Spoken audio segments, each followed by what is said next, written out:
How to react to a message in WhatsApp. So these reacts are not a new thing on WhatsApp, but sometimes you might be struggling to know what are these reacts, where are they coming from. These are super common on Instagram, super common on Messenger, super common on Discord, and all the other social media. WhatsApp is no longer behind it.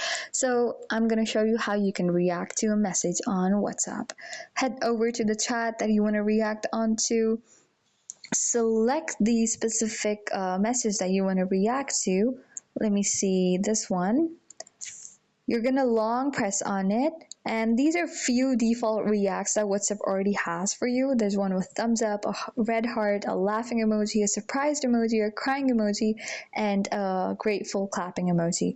But let me quickly change the reactor. You can react with all different sorts of emojis. From here, I'm gonna react to yes, or like I do. I'm going to react with this emoji. So I'm going to react with this emoji. And this is how you can react to any specific message on WhatsApp.